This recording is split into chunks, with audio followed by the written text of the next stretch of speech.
Welcome to our Day 4 GLP-1 and Menopause mini-series. Today we are talking about exercise and how to train without burning out and why strength training matters most. So I've been strength training consistently, exercising for, over 15 years. And that sounds impressive, but let me tell you what, exercise has looked and a lot different in each phase of my life. Okay. It's changed a lot over time. There have been seasons where I was deadlifting heavy and training hard multiple days a week, and seasons where training looked more like breath work and mobility and rehab style movements and walking. There were phases where I lifted 5 days a week and phases where 1 day a week was a win, because our bodies change and our goals change, and our schedules change, and our hormones change. And if you're in perimenopause or menopause, and especially if you're taking a GLP-1 medication, your relationship with exercise might change too. Not because you're doing something wrong, but because your body has new needs. So today, I want to help you understand what matters most and how to move in a way that supports your results and your long-term health. So if you've been dealing with menopause symptoms like fatigue, poor sleep, hot flashes, mood changes, exercise can feel harder, right? And if you're carrying more body weight than you're used to, or your knees or your hips or your feet or your back are cranky, exercise might feel a little less accessible too, right? Now add in a GLP-1 into the mix. Some women feel better as weight comes off. Certain movements get easier, joints feel better, confidence improves, and suddenly you're open to trying things again. But other women notice something that they didn't expect. They feel weaker in the gym. And that's just physiology, okay? It is not a character flaw. It's when you lose a meaningful amount of weight, it's common to lose some strength, especially if you're not actively protecting the muscle with nutrition and strength training. So one of the biggest mindset shifts that I support my clients through is this. Your exercise plan has to match the season that you're in, and it may need to adjust week to week, okay? And it's okay to do that. So next I want to talk about the pillars of a smart movement plan in midlife. So the good news is we don't need to throw out everything we know about exercise, okay? The basics still apply. A well-rounded movement plan usually includes some combination of strength training, cardio for heart health, mobility and flexibility, balance work, and daily movement, like walking, your steps, just staying active, moving more throughout the day. And no, you don't have to do all of that perfectly to get results, okay? The best plan is the one that you can do consistently.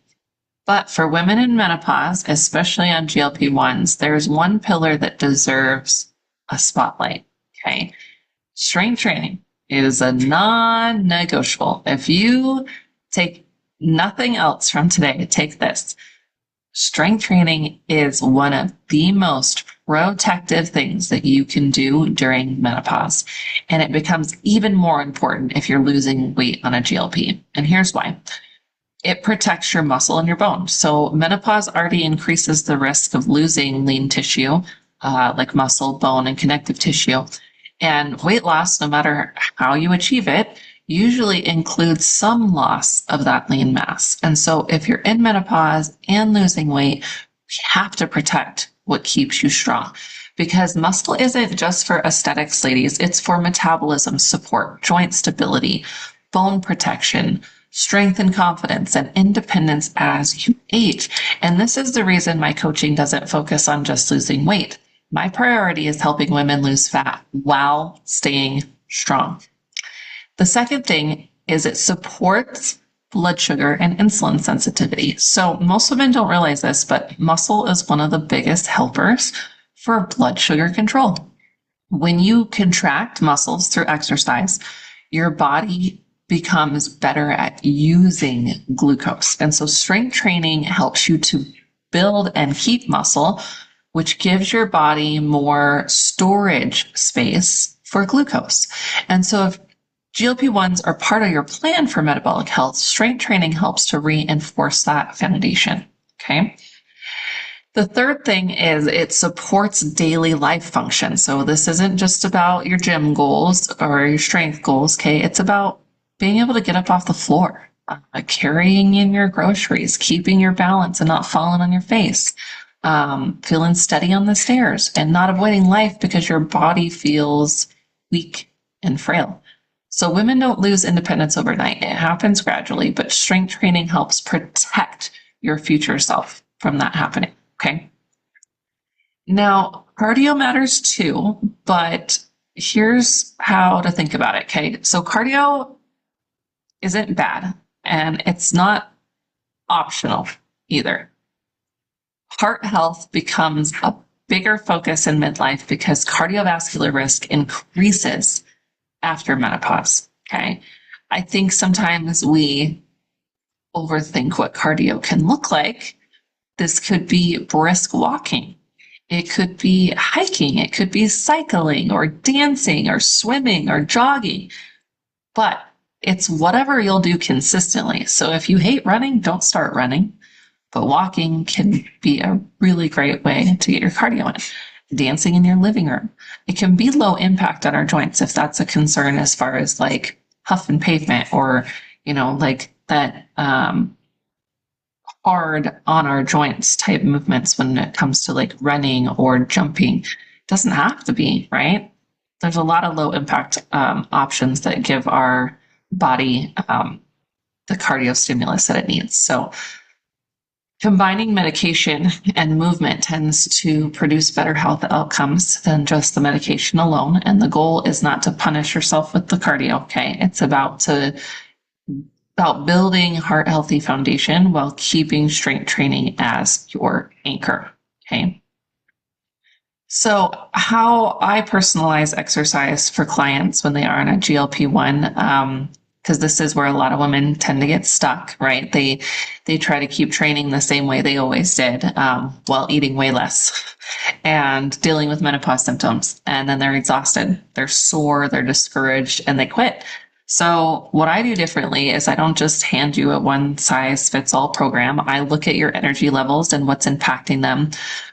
Any side effects that we might be experiencing, like nausea or digestive issues. We look at your schedule and your stress load. Like, what does your day-to-day life look like? What do you enjoy and will actually do? And then we take that in conjunction with your goals. Like, is it fat loss, strength, mobility, confidence, metabolic health, a little bit of all? And then what is your recovery capacity realistically? Like, what does that look like right now? And so when we know those things, we build a plan that fits in and around your life. And sometimes that looks like 2 days of strength days and walking. Sometimes it's 3 strength days and light cardio. And sometimes we scale that intensity down and focus on consistency and recovery. And then we adjust as your body changes, okay? Because your plan should evolve with you and not fight you, okay? Next, I want to talk about recovery, because this is the thing a lot of women underestimate. If you're doing more intense training while your appetite is lower, recovery becomes a much bigger deal, okay? This might mean we need to plug in more rest days or fewer all-out sessions, maybe more walking and mobility and lower intensity work. And just making sure that you're fueling enough to recover from what you're doing. So one of the biggest mistakes I see from women is trying to outwork menopause and undereating at the same time. And that does not lead to better results. It leads to burnout. So we train smart, we recover on purpose, and we keep our strength as the priority. So today's takeaway is simple.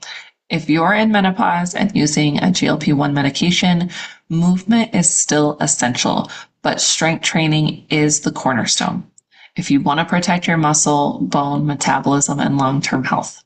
Okay.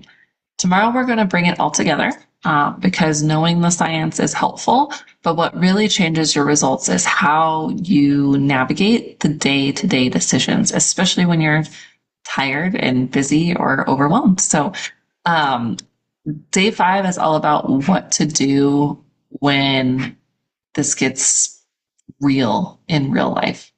See you there.